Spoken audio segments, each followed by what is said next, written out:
Sensation, le MAG. Bonjour à tous, bienvenue sur Sensation en association avec TV78. Je suis aujourd'hui avec Francis Costard, directeur programmateur de la Meurize, et Sandrine Grandgambe, adjointe au maire en charge de la vie culturelle et de la réussite scolaire. Bonjour. Bonjour. Bonjour. Alors Trappes est une ville qui fait notamment beaucoup pour les jeunes à travers différentes actions initiées par le conseil municipal et donc les élus. On parle peut-être un peu moins des initiatives et ambitions culturelles de la ville. Sandrine Grandgambe, quelles sont vos ambitions justement à travers cette salle de spectacle qui est la Meurize et qui se situe donc à Trappes? L'idée, c'est d'offrir à tous les publics une programmation de qualité, éclectique et en même temps qui permette à un moment donné de sortir de chez soi et de se dire voilà, je partage des émotions, je partage du plaisir, je partage aussi de la réflexion. Donc c'est tout ça. Aujourd'hui, le spectacle vivant, et on a plus que jamais besoin dans une société qui a tendance à se refermer. Et plus généralement, quelle place occupe justement la culture et sa valorisation dans la commune de Trappes? C'est central, c'est absolument central. C'est pour ça qu'on a voulu, avec le maire, que culture et réussite scolaire soient mis ensemble. C'est deux délégations qui sont absolument essentielles. L'émancipation par la culture, c'est quelque chose auquel on croit et qui permet de créer un destin qui n'est peut-être pas le même que celui qu'on aurait eu sans avoir accès à la culture.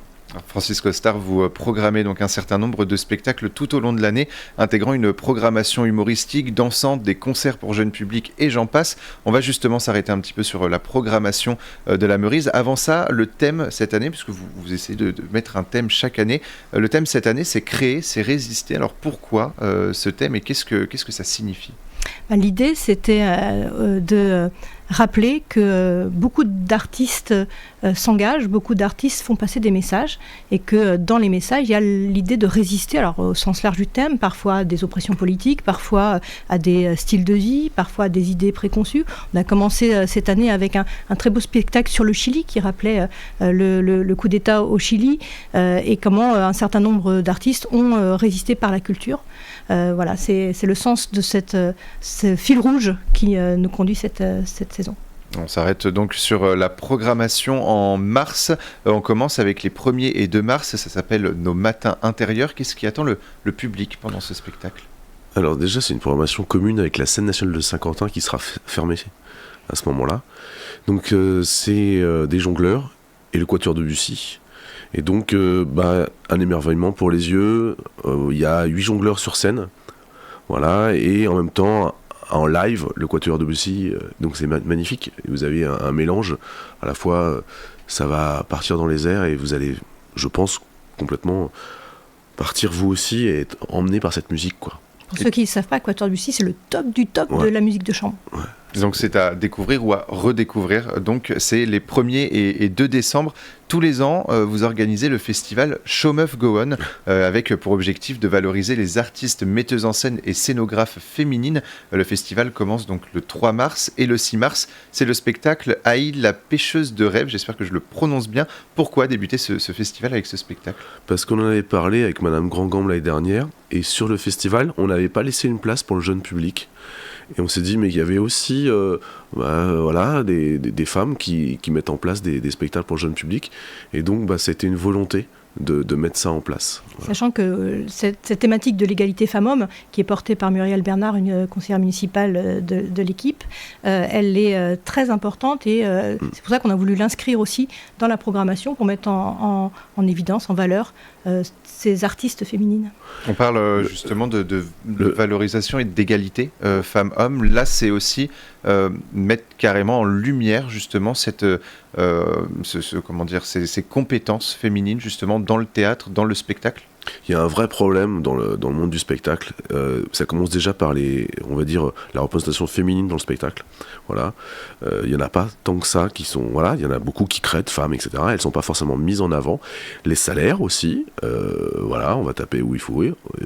Souvent, les chanteurs gagnent beaucoup plus que les chanteuses, et donc il y a un vrai problème, et à un moment donné il faut taper du poing et le signaler et mettre en avant justement ce problème là, et les femmes créent autant que les hommes, donc je vois pas pourquoi ils n'auraient pas autant leur place, en tout cas sur une scène. Après, comme disait Madame Grandgambe, on met le phare à ce moment là, mais toute l'année la ville de Trappes travaille dessus. Je veux dire, que ce soit les femmes dans le monde du travail, la médecine, enfin, dans tous les différents secteurs, on travaille justement sur la mise en avant des femmes et des problématiques que les femmes peuvent rencontrer. Et on va dire que là, d'un seul coup, sur une semaine, c'est le spectacle vivant qu'on met à l'honneur pour les femmes. Mais sinon, toute l'année, on travaille là-dessus, sur cette thématique. Alors justement, on poursuit le 7 mars, c'est le spectacle L'événement, et le 8 mars, une odyssée musicale et théâtrale avec Nina Lisa. Qu'est-ce qui nous attend pendant ces 2 représentations ? Alors, l'événement, on travaille et nous sommes jumelés avec la Comédie Française. Il était important d'avoir un spectacle de la Comédie Française, et ça s'inscrivait complètement, je ne sais pas si vous connaissez le livre et le film, L'événement. Annie Arnaud, prix Nobel de littérature. Voilà, c'est une femme, on la met encore en avant. Et puis ensuite, on a Nina Lisa, qui est sur la vie de Nina Simone. Alors, si elle ne représente pas le mouvement féminin, au plus large du terme, une femme noire de cette époque-là, c'était pas forcément évident, élevant sa fille seule. Donc voilà, il y a un vrai combat. Et c'était aussi important, il y a le message. Après, nous avons également Eddie Lamar, et c'est le 9 mars. Tout à fait, c'est une inventrice, peu connue, actrice des années 60. Et donc, on les met en avant. Des beaux portraits de femmes, des belles histoires. Comédie française très important, un très beau jumelage. On est la seule ville jumelée avec la Comédie Française, on en est très très fiers. Et vous bouclez ce festival Show Must Go On avec l'humoriste Thaïs et son spectacle Hymne à la joie. On va écouter un extrait d'un de ses passages au Montreux Comédie et on poursuit juste après. Non, je vais bientôt avoir 30 ans et je me rends compte que je change vraiment et c'est pas pour le bon, voilà. Je deviens vieille. Par exemple, je dis des trucs, je sais pas du tout ce que je dis. Par exemple, l'autre jour, j'ai dit on se voit dimanche en 8. J'ai raté le rendez-vous, sans surprise, évidemment. Je sais pas quand c'est. Non, c'est vrai. L'autre fois, je suis rentrée chez moi, j'ai dit oh, quel bonheur de rentrer dans une maison propre. J'habite seule. Non, je suis une merde. Non, ouais. Thaïs, c'est donc le 10 mars à la Meurize à Trappes. Sandrine Grand-Gambe, pourquoi vouloir pérenniser ce festival Show Must Go On ? Quelles sont vos ambitions pour les prochaines années ? On l'a un petit peu évoqué, c'est mettre à l'honneur des femmes parce que normalement on ne devrait pas le faire. Ça devrait naturellement être quelque chose d'acquis et on se rend compte, ça a été dit tout à l'heure, que c'est pas du tout le cas et qu'il y a encore dans le spectacle vivant en particulier beaucoup à faire pour mettre en lumière les artistes féminines. L'année dernière, tous les ans, il y a une humoriste finalement, là ça fait 2 ans de suite en tout cas, qu'il y a une humoriste qui clôture justement ce festival. C'est aussi une façon de clôturer avec humour, avec légèreté ce festival. Oui, parce que c'est ça aussi. C'est on n'est pas que là pour s'apitoyer sur notre sort. Et puis ça a toujours il y a un espoir. Et puis il y a beaucoup de femmes aussi qui nous font rire. Donc Il y a peut-être une liberté de ton aujourd'hui aussi, dans l'humour féminin qui est un humour spécifique, je pense, qu'il faut mettre en avant aussi.